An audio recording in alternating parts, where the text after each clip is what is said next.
2022년 이웃을 위한 아침 기도회 첫날에 오신 여러분들 환영합니다.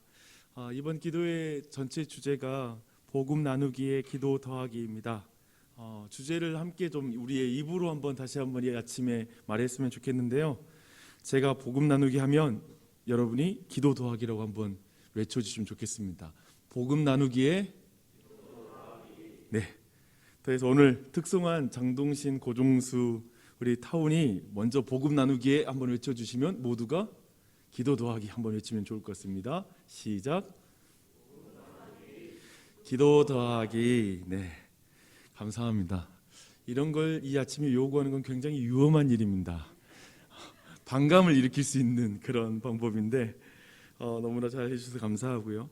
주제처럼 5일 동안 복음 나누기에 대한 그 말씀을 함께 나눌 것이고요. 거기에 함께 기도하는 시간을 같이 이 아침에 갖도록 하겠습니다. 오늘 말씀 전체 이 기간 말씀은 추천도서인 스타벅스 세대를 위한 전도의 내용을 기초로 해서 말씀을 나누고자 합니다. 아침 기도의 메시지 한번 들으시고요. 또한 매일 한 챕터씩 읽어가면서 전체 내용들을 함께 같이 나간다면 더 큰 유익이 있을 것 같습니다. 여러분 기억하실지 모르겠습니다. 제가 이번 필독서를 여러분에게 추천해 드리면서 이렇게 말했습니다. 과거의 노방 전도 방식과 전도왕 중심의 전도에 대한 이해를 가지면 오늘날 전도를 하는 것이 더욱 어려워지는 것 같습니다. 복음을 전하는 것에 대한 바른 이해는 오히려 누구든지 복음을 전하도록 용기를 주는 것 같습니다. 이 책이 도움이 됐으면 좋겠습니다. 이런 식으로 여러분에게 그 책에 대한 소개를 드렸습니다. 이 말은 저의 경험에서 나온 그런 말이기도 합니다. 저는 노방전도를 정말 어려워하는 그런 사람 중에 한 사람입니다. 제게 전도를 생각하면 2001년도에 겨울이 기억이 나는데요. 3주 동안 한 선교단체 팀에 끼어들어서, 제가 원래 그 선교단체의 원이 아닌데 그 가는 지역에 가고 싶어서 끼어서 중국 신장 우이구르 자치구에 갔던 그런 일이 있었습니다. 그 단체는 매우 공격적인 선교를 하는 그런 단체였습니다. 그래서 전혀 그 나라에 경험이 없잖아요. 하지만 선교사님들이 최소한의 언어를 가르쳐주고 바로 현지에 가서 전도를 하는 것이죠.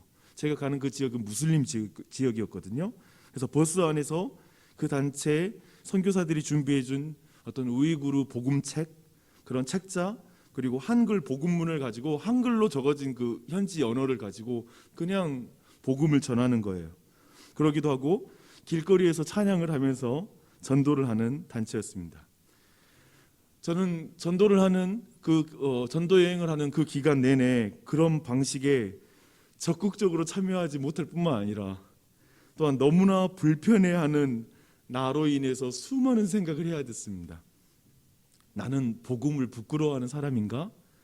나는 복음을 위해서 죽고자 하는 용기가 없기 때문에 지금 이 사람들 안에 끼어서 함께하지 못하는 것 아닌가? 라는 이런 생각을 했습니다. 저는 그 지역으로 선교사로 그 이후에 나가긴 했거든요. 그리고 그곳에서 또 복음을 전하는 그 일을 또한 감당했습니다. 최소한 2년 이상 끊임없이 복음을 어떻게 전할 것인가 라는 것을 계속 고민하게 되었고요. 또한 복음을 전할 수 있도록 기도했습니다. 그 이후에 또한 제가 복음을 전하는 것에 그렇게 용기를 낸 것은 혁신도시의 교회를 개척하면서였습니다. 2014년 5월부터 사단지 놀이터에 가서 아이스커피와 함께 아이들과 부모들을 중심으로 이렇게 복음을 전하는 일을 했는데요. 솔직히 말해서 그건 노방 전도는 아니었고요. 그냥 놀이터 전도 이런 방식을 했지만 사실은 홍보에 가까운 그런 시간이었던 것 같습니다. 그렇게 보냈고요. 그리고 개척하고 나서 2년 정도까지 주말이면 그렇게 노방 전도를 나갔던 기억이 납니다. 제 이야기를 듣는 동안 여러분 모두도 전도에 대한 어떤 생각들이 떠오르지 않을까 싶습니다. 다들 해야 하는 것을 알지만 전도를 하지 못하는 영적 상태에 대한 고민과 또 전도 방식에 대한 질문들은 여전히 우리에게 있는 것 같습니다. 어떤 이들은 전도를 하지 못하는 것에 대한 죄책감이 마음에 깊이 깔려 있는 사람도 있을 수 있습니다. 저도 그런 많은 질문과 고민을 가지고 있었던 사람 중에 한 사람이었다라고 말씀드리고 싶습니다. 한 번은 전도에 특화된 선교단체인 WOG 오장석 대표님에게 전도에 대한 주제로 대화를 나눈 적이 있습니다. 근데 그가 강조하는 내용이 있었습니다. 그것이 오늘 주제와 관련된 내용인데요. 책임감에서 성령님과 동역으로, 가 오늘 주제죠. 근데 책에서는 특별히 이 주제를 이렇게 표현하고 있더라고요. 다른 사람에게 다가가기를 간절히 바라는 사람이 첫 번째로 해야 할 일은 하나님께 귀 기울이고 성령과 동역하는 법을 배우는 것이다. 이것을 가장 중요하게 여기고, 오장석 대표도 그렇고 이 책에서도 가장 중요한 진리, 전도를 위해서, 어쩌면 전도를 넘어서서 우리가 어떤 봉사든지 어떤 신자로서의 삶에서든지 저는 이 주제가 가장 중요한 것이라고 믿습니다. 오장석 대표님이 이런 식으로 표현하더라고요. 제가 전도 강의를 가면 많은 사람들이 기대하는 것이 있습니다. 좀 더 효과적이고 사람들이 거부감을 느끼지 않는 방식을, 전도 방식을 알려줄 것이라고 기대하는 것입니다. 그런데 어떤 기발한 전도 방식이 전도에 대한 두려움과 어려움을 극복하는 게 아니더라고요. 우리도 노방전도를 나갈 때 두려움이 있죠. 그런데 우리가 전도 현장에서 경험한 것은 하나님이 우리보다 앞서 행하신다는 사실이었습니다. 우리가 시작한 일에 하나님이 함께 하시는 것이 아니라 하나님이 시작하신 일에 우리가 동참한다는 것을 인정하는 것이 정말 중요했습니다. 전도 현장에 가면 이미 하나님께서 그곳에서 준비한 영혼들을 예비하고 계셨고 우리는 그들을 만나게 되었습니다. 전도는 내 일이 아니라 하나님 일이에요. 그것을 아는 게 정말 중요합니다. 정말 이 말을 옮긴다면 전도는 책임감이 아니라 성령님과의 동역인 줄 믿습니다. 이것을 가장 먼저 기억하는 게 정말 중요한 진리라고 믿습니다. 여러분 모두 의무를 생각하기 전에 성령님을 소유했다는 사실을 확인하는 게 굉장히 중요합니다. 우리 모두 안에 성령님이 내주하신다라는 걸 기억하는 것. 이번 주에도 어쩌면 오늘도 뭔가 누구를 만나야 되고 어떤 일을 우리가 행해야 되고 하나님의 사람을 어떻게 설까를 고민하기 전에 성령님이 내 안에 계셔, 성령님이 함께 하셔, 성령님이 먼저 행하셔, 성령님이 먼저 앞서 일하고 계셔라는 사실을 믿는 것이 얼마나 중요한지 모릅니다. 지난주 혹시 말씀 기억하세요? 다윗이 나아갈 때, 다윗이 정말 그 빼앗긴 사람들 그리고 자신의 가족들이 빼앗겨 올라갈 때에도 하나님께 물어볼 때 하나님이 내가 먼저 앞서 가리라. 그 말이 얼마나 중요한지 모릅니다. 전도를 포함해 우리 신자의 삶에서 성령님의 역할을 재발견하는 것은 그래서 너무나 중요합니다. 성령님의 역할을 알면 그분의 흐름에 따라서 살아가는 법을 배우게 될 것입니다. 그리고 배우고 싶을 거예요. 성령님을 따라 사는 삶에 대해서. 그 자체만으로도 전도에 대한 그림과 그 어떤 실행 방식이 완전히 변화되게 됩니다. 요한복음 14장에 보면 예수님은 우리가 성령님을 소유한 것이 예수님 자신을 육체로 소유하는 것보다 더 낫다, 좋은 것이다 라고 이렇게 말씀하고 있습니다. 사실 이게 이해가 잘 안 되죠. 우리 편에서는 예수님이 직접 나와 매일 동행하는 게 더 나을 것 같은데 그게 아니라 성령님이 너희에게, 내가 이제 하나님께 가서 성령님을 보내주실 것인데 그 편이 훨씬 낫다라고 말씀하고 있습니다. 그 성령님이 여러분 안에 거하시는 것을 확신하십니까? 함께 하시는 것을 믿으십니까? 우리는 어제 감사하게도 니고데모를 통해서 정말 성령이 우리와 함께 하신다는 것이 무엇인지 그것에 대해서 배웠습니다. 성령님은 초자연적이고 그리고 신비하게 우리 안에 역사하기 때문에 그 역사를 우리의 눈으로는 볼 수는 없지만 그 영향이 우리 안에 남아있다고 하죠. 근데 그 영향은 이것입니다. 성령님은 여러분이 죄로 말미암아 서서히 죽어가는 죄인이라는 사실을 우리에게 깨닫게 해주십니다. 여러분이 이걸 깨닫고 있다면 성령님이 여러분 안에 역사하는 것입니다. 그게 우리의 영향으로 남는 것이죠. 또한 그뿐만 아니라 십자가에 달린 예수님을 우리로 하여금 바라보게 해주시는 것, 그리고 또한 그분을 주와 그리스도로 믿게 해주시는 것, 그게 바로 성령님이 우리 안에 역사하시는 그 영향입니다.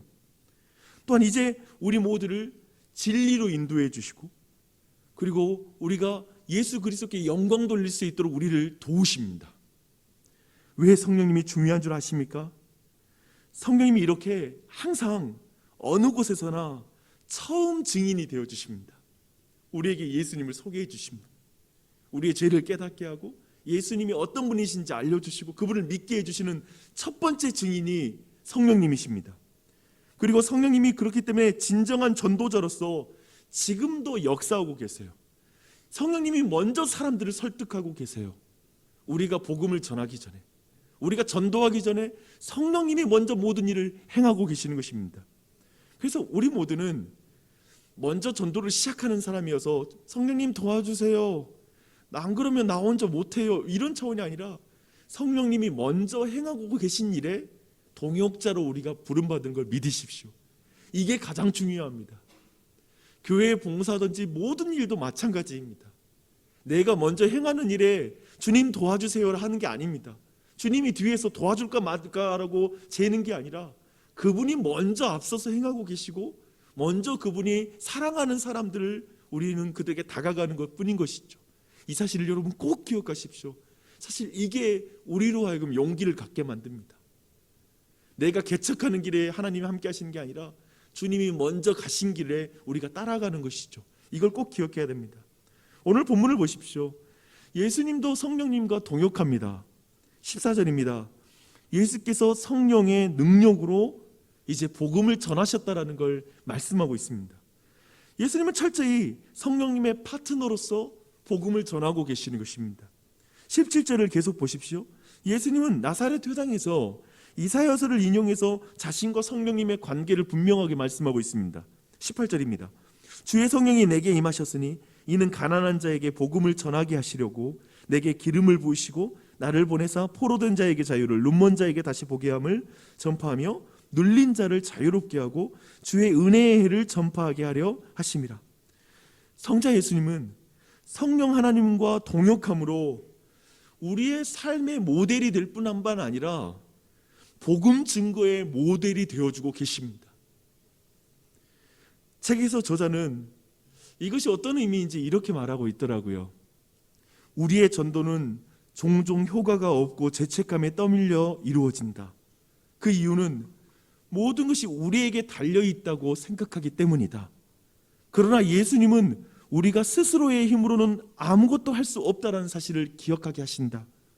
열매를 맺는 복음 증거는 오직 성령님의 지도를 받고 성령님과 동역하는 복음 증거뿐이다. 이렇게 말씀하고 있습니다. 전도만이 아니라 교회의 모든 봉사, 사역, 개인의 삶에서 우리는 하나님의 명하시는 것을 효과도 없고 죄책감에 떠밀려서 일할 때가 있습니다. 그 이유는 우리 모두에게 나에게 모든 것이 달려있다라고 생각하기 때문에 그렇습니다. 너무 외롭게 신앙생활을 어느 순간 하고요, 주변에 아무도 나를 돕지 않는 것처럼 느껴지고 나 혼자만 외롭게 거기에 서 있다는 느낌을 갖게 됩니다. 그러나 성령님의 지도를 받고 성령님과 동역하는 법을 놓치게 되면 이렇게 고아와 같이 신앙생활을 하게 됩니다. 가지가 나무에서 떨어져서 스스로의 힘으로 열매를 맺으려고 노력하는 것과 같은 그런 수고로운 삶을 살게 되는 것이죠. 선교지에서 제 경험이 어쩌면 성령님과 동역하지 않은 삶의 공고함을 좀 잘 드러내는 것 같습니다. 한 이야기를 들려드리고 말씀을 마무리하겠습니다. 저는 에멧잔이라는 정말 제게 가장 친한 무슬림 친구가 있었습니다.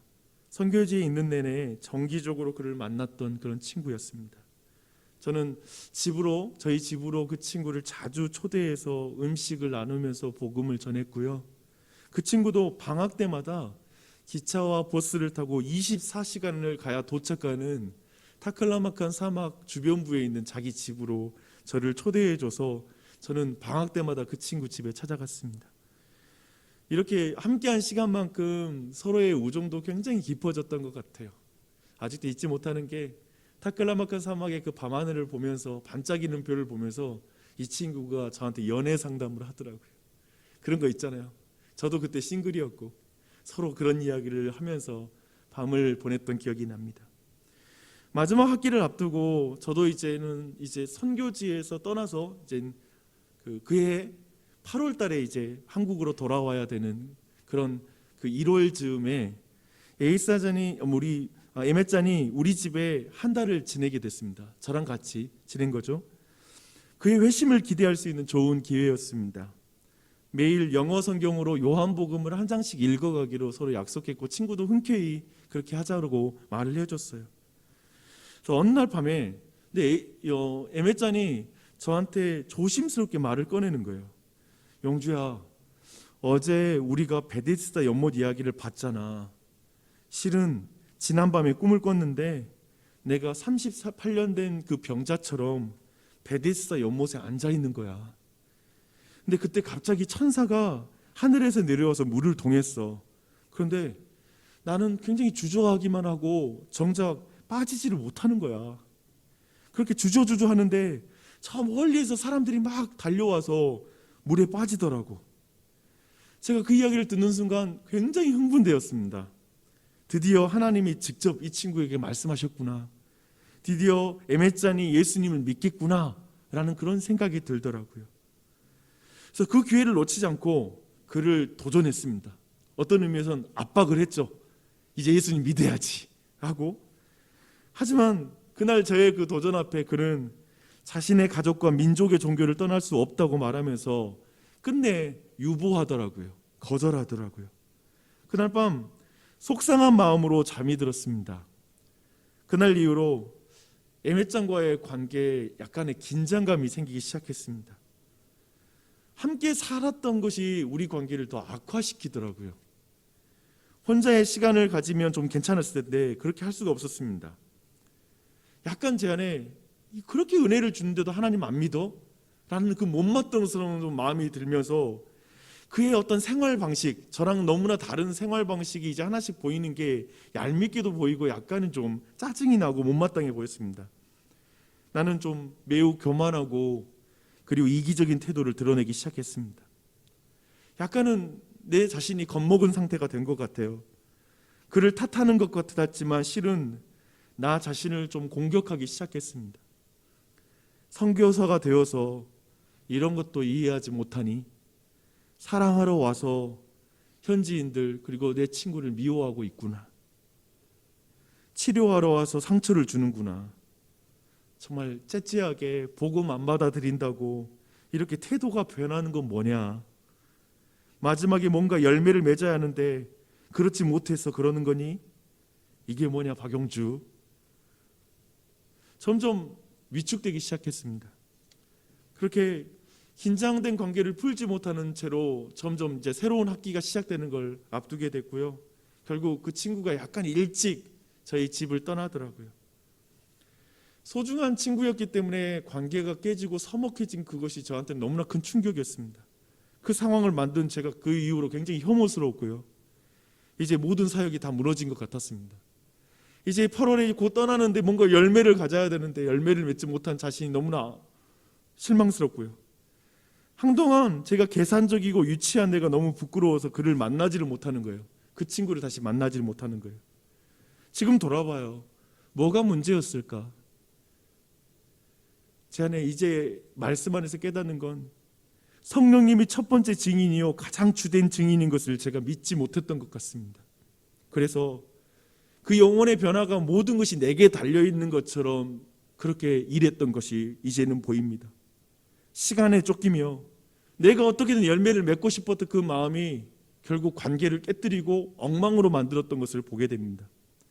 그래서 죄책감과 깊은 침체로 이어진 것 같습니다. 그런데 지금도 그럴 때가 있습니다. 나보다 더 하나님이 교회를, 저 사람을 사랑하고 계심을 믿지 못하는 것이죠. 성령님이 나와 교회를 타이르고 계시고 죄를 깨닫게 하시고 끝까지 이끌어 가심으로 그들의 마음 가운데 일하고 있다는 걸 내가 신뢰하지 못하고 내가 낙심하고 내가 또한 그 가운데 정말 실패하는 모습들을 보게 됩니다. 홀로 열매를 맺으려는 가지, 그냥 나무에 붙어있지 못하고 성령님을 의지하지 못하고 내 힘으로 뭔가를 해보겠다라고 자꾸 염려하고 근심하는 내 자신을 볼 때가 있습니다. 사랑하는 여러분, 사역이란 것 또한 전도라는 것이 무엇일까요? 오늘 아까 말했던 것처럼 다른 사람에게 다가가기를 간절히 바라는 사람이 첫 번째로 해야 할 일은 하나님께 귀 기울이고 성령님과 동역하는 법을 배우는 것이다.